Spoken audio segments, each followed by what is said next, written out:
워낙 형님분들이 좋은 직업을 갖고 계시고 돈도 많이 버는 직업들이었어요.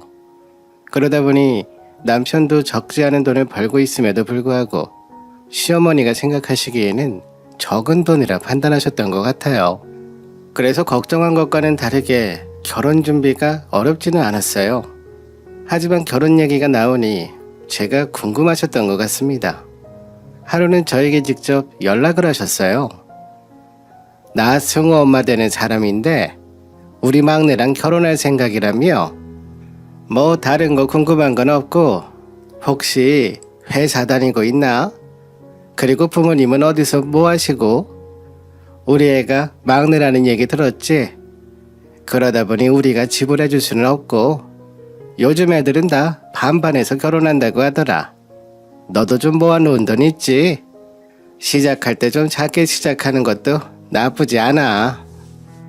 시어머니가 물어보시는 것들을 보면 제 직업, 부모님 직업, 그리고 신혼집은 반반으로 하는 것을 주로 말씀하셨습니다. 혹시 제가 결혼하고 회사를 그만둘 것 같은 걱정이 있으셨나 봐요.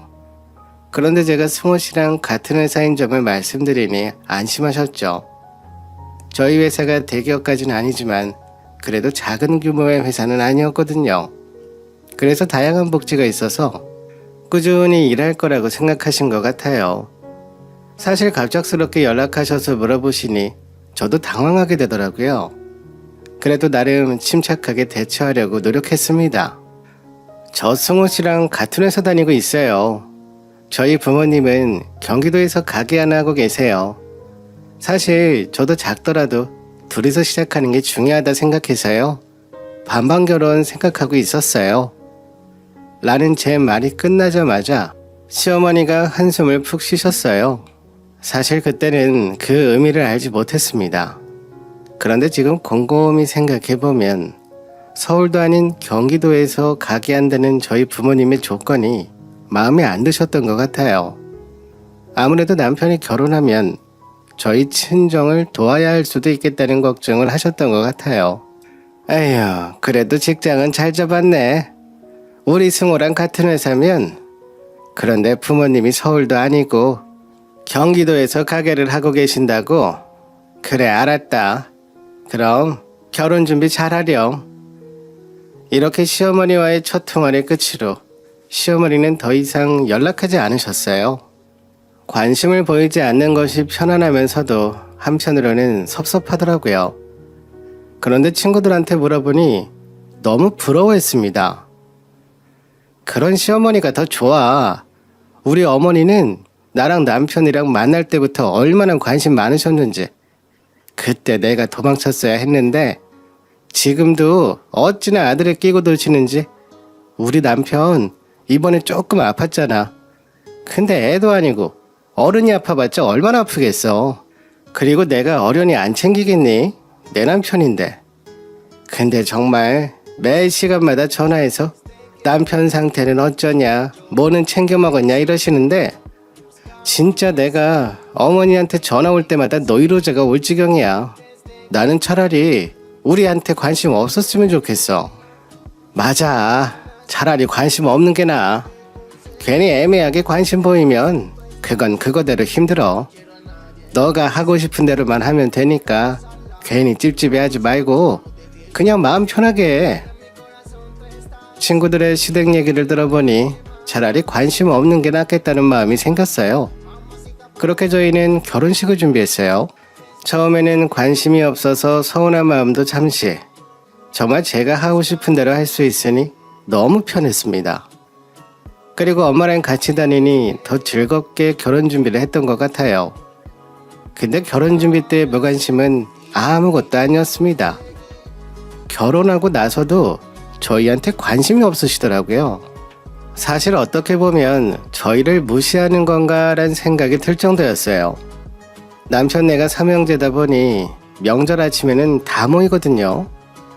그런데 시어머니는 첫째랑 둘째 형님한테만 말씀하시고 맛있는 음식이 있으면 다 그쪽 밥상에만 놓아주셨죠. 이렇게 음식으로 차별한 적이 한 번이 아니었어요. 심지어 이런 일도 있었죠. 제가 제일 좋아하는 한과 약과가 선물로 들어온 날이었어요. 이번에 한과랑 약과가 선물로 많이 들어왔는데 너네들 좀 가져가라. 박스 2개 있으니까 1개씩 가져가면 되겠다. 저도 옆에 같이 있는데 첫째 형님과 둘째 형님께 말씀하셨습니다. 그런데 두 분 다 너무 달아서 싫어한다고 거절하는 모습을 보며 그럼 우리한테 싸주시겠다 내심 기대를 했었어요. 갑자기 큰형님네 조카가 오더니 본인이 좋아하는 거라고 하면서 먹으려고 하더라고요. 그래서 한 박스는 큰형님네가 결국 가져갔어요. 남은 한 박스는 저희가 가져가고 싶어서 슬쩍 말씀드렸죠. 어머니, 제가 한과랑 약과 좋아하는데 저희가 한 박스 가져가도 될까요? 어차피 둘째 형님 주려고 한 것이다 보니 저희가 박스채로 가져가면 되겠다고 생각했어요. 근데 갑자기 시어머니가 비닐봉지를 가져오시더라고요. 그러면서 몇 개씩 담아주셨는데 그 모습을 보면서 조금 드시고 싶어서 그런가 보다 생각했습니다.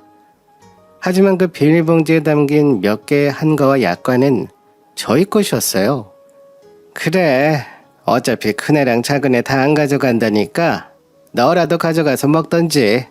자. 한눈에 봐도 박스 안에 들어있었던 것들이 한과는 한 면을 다 차지하고 있었고 약과는 20개가 들어있는 것 같았습니다. 그런데 그 중에서 몇 개 주신 줄 아세요? 무려 한과는 10개, 약과는 3개였습니다.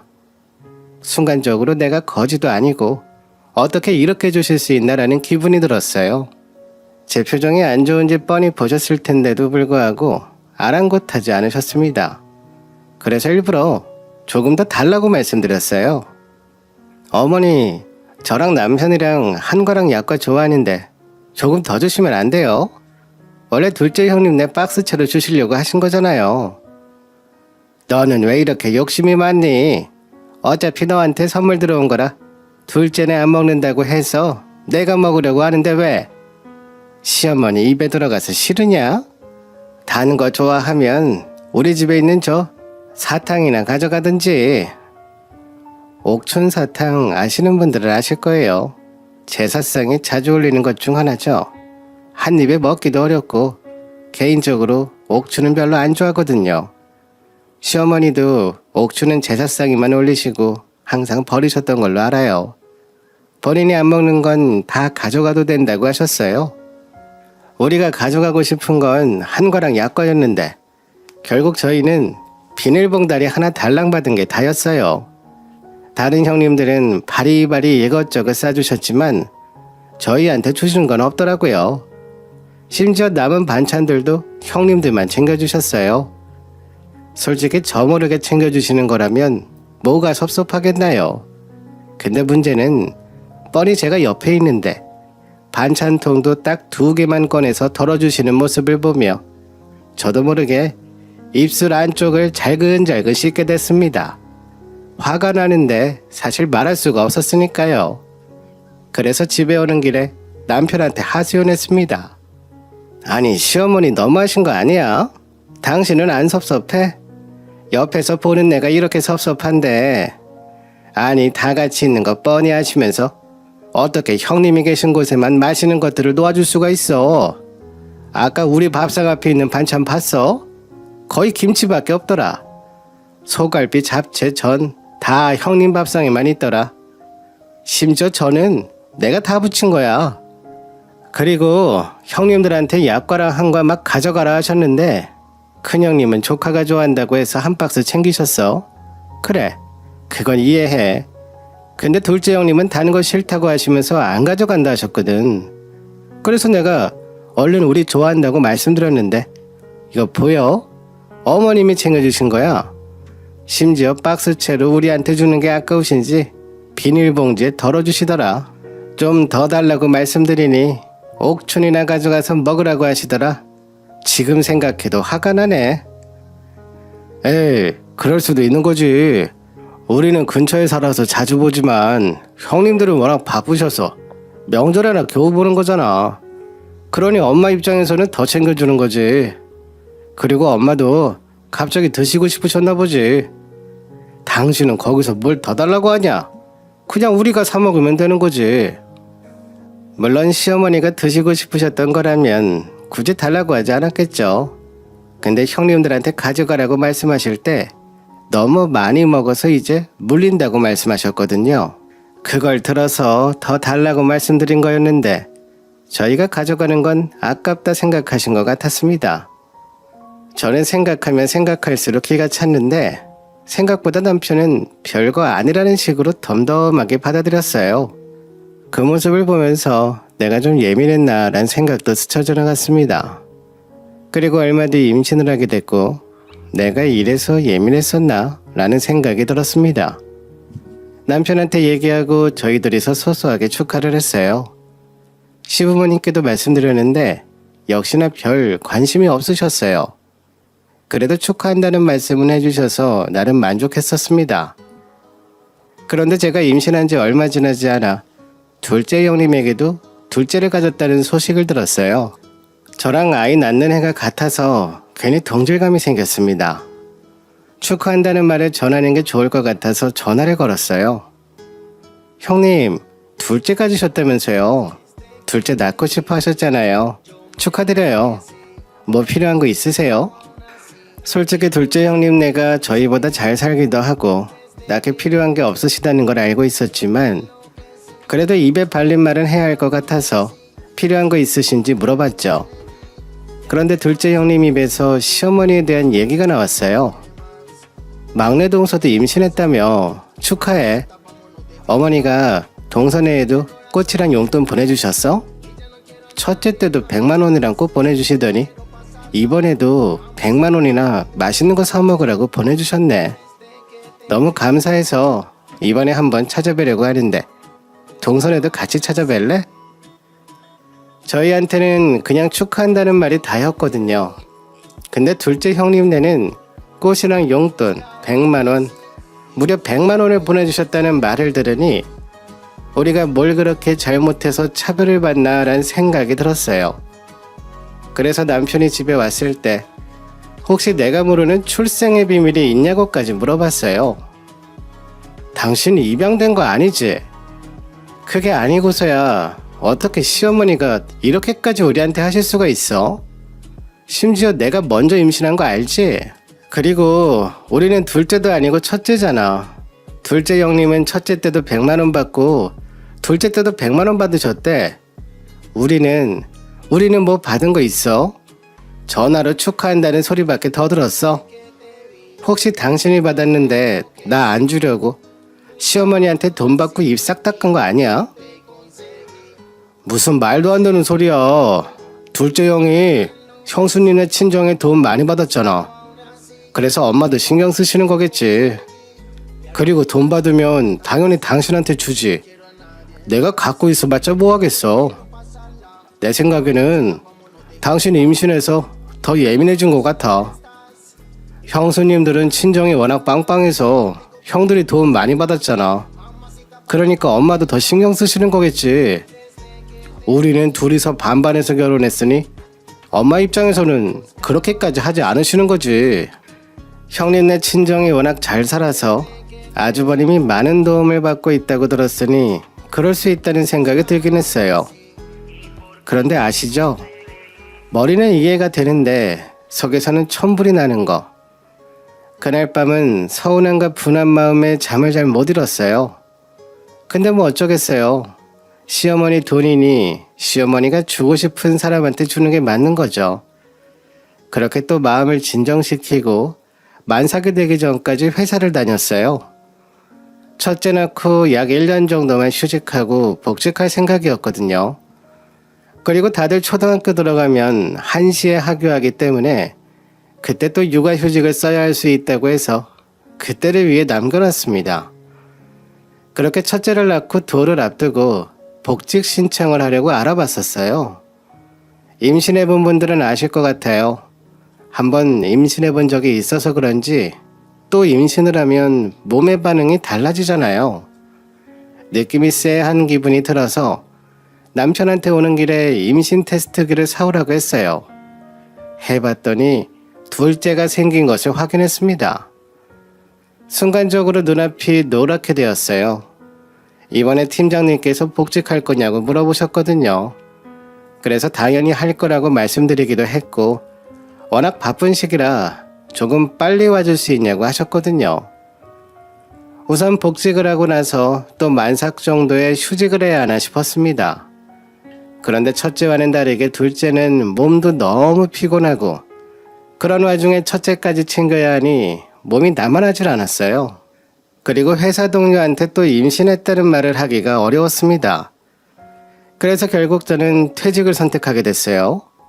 남편도 아이가 한 명이 아니고 둘이나 되니 그냥 아이들 좀 키우고 나서 다시 직장 알아보는 게 어떻겠냐고 물어봤습니다.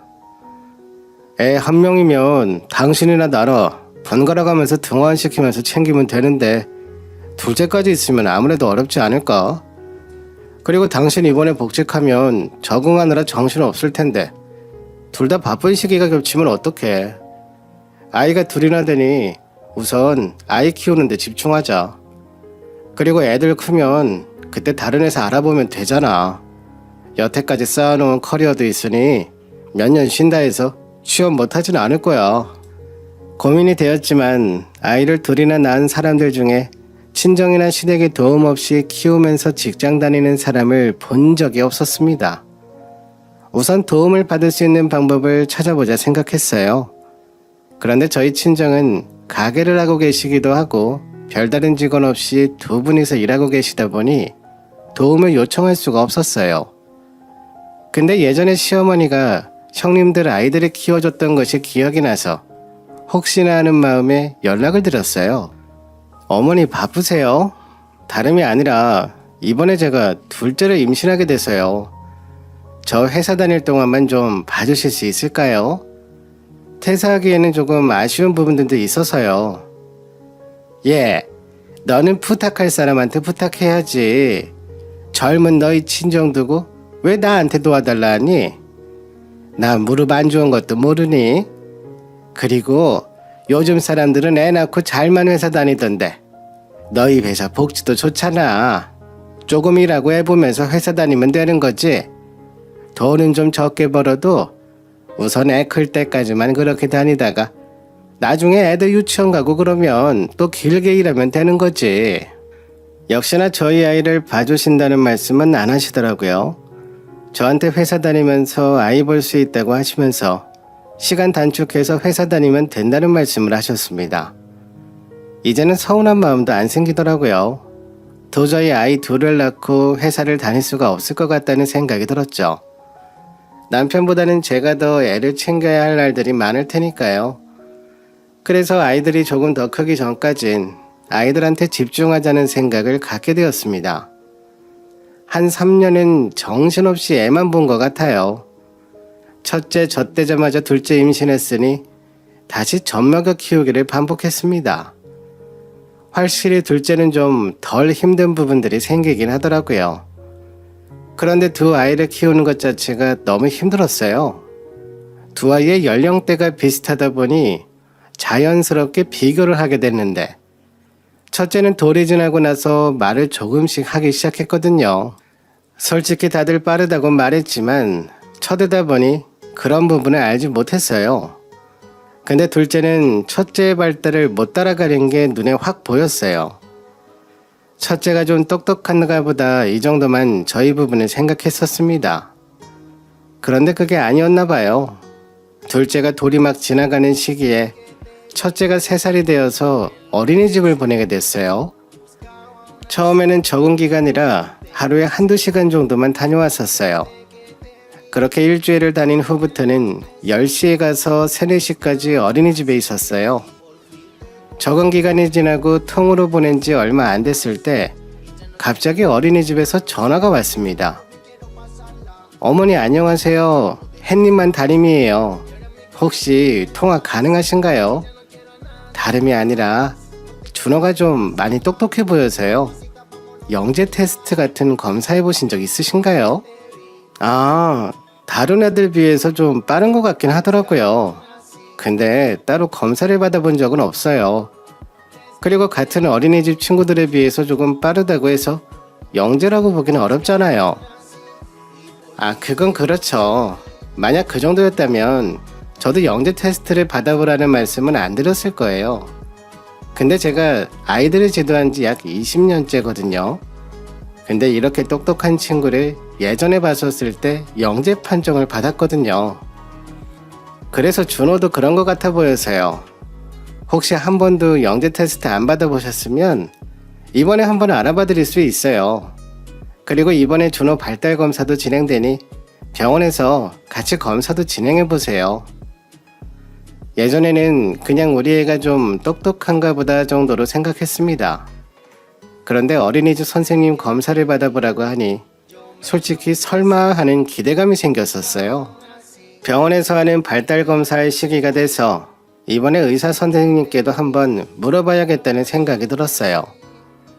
근데 병원에서도 확실히 똑똑한 것 같다고 말씀하시면서 관련 테스트를 받아보는 것도 좋을 것 같다고 하셨어요. 그래서 남편한테 얘기하며 정확하게 검사를 받을 수 있는 곳을 찾아봤습니다. 저보다 남편이 더 열성적으로 찾았던 것 같아요. 그렇게 찾아가서 검사를 받았는데 결과는 영재 1%에 해당된다고 알려주셨죠. 그날 저희가 검사 결과를 듣고 집에 와서 아이들 밥을 챙겨줬는데 저희는 정신이 없어서 그냥 건너뛰었거든요. 그런데도 배가 하나도 안 고팠어요. 정말 안 먹어도 배부르다는 것을 그때 처음 느껴봤어요. 남편은 그 얘기를 듣자마자 영재 아이들이 다닐 수 있는 어린이집이 있는지 혹은 관련 센터가 있는지 찾아봤습니다. 그런데 생각보다 가격이 세더라고요. 그래서 저는 그걸 보면서 굳이 그런 곳을 보내야 하냐고 물어봤습니다. 가끔 TV 보면 혼자서도 잘하는 애들이 많이 있잖아요. 똑똑하니 알아서 잘하겠지란 마음이 컸는데 남편은 저랑 생각이 다르더라고요. 똑똑한 아이니까 우리가 더 잘 성장할 수 있도록 도와줘야지. 우리나라에 영재가 많은데 부모들이 뒷받침 못해서 잘 되는 애들이 없는 거라고 하잖아. 그러니까 우리도 할